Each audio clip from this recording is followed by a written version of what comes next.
ঝড়ের দিনে মামার দেশে আম কুড়াতে সুখ। আসসালামু আলাইকুম, কেমন আছেন সবাই? আলহামদুলিল্লাহ, আমরাও ভালো আছি। আরেকটি নতুন ভিডিও নিয়ে হাজির হয়ে গেলাম। 2025 সালে কে কে আমাদের মতো এই প্রথমবার আম মাখা খেয়েছেন অবশ্যই জানাবেন। আমরা তো প্রথমবার খেলাম। আজ বাজারে গিয়েছিলাম, যে দেখি বাজারে সতেজ এবং সুন্দর তাজা আম রয়েছে।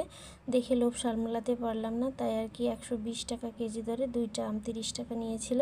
তারপর লোভ সামলাতে না পারে আমটা কিনে নিয়ে আসলাম। আসার পরে আমাদের ছেলেরা খুবই বেশি খুশি হয়েছে, বলছে আম্মা আম্মা খেয়ে দাও। আমার ছেলে বলছে আম্মা আম্মা খেয়ে দাও। তাই কি আর করা যাবে, ছেলেদের খুশি করার জন্য সাথে সাথে আম মাখাতে বসে গেলাম। আমগুলো অনেক বেশি টক ছিল এবং দেখছেন আমটা অনেক বড় হবে, এখন আঁটি হয়নি।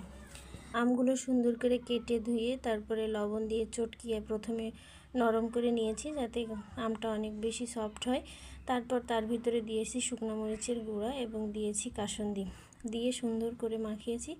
আম মাখাটা খেতে অনেক বেশি মজা ছিল। একটু টক ছিল, তবে একটু চিনি দিলে ভালো হতো, কিন্তু আমাদের ছেলেরা চিনি দিলে খেত না। মিষ্টি ওরা পছন্দ করে না, ওরা একটু ঝাল ঝাল পছন্দ করে, তাই আর কি আর মিষ্টি দেয়নি।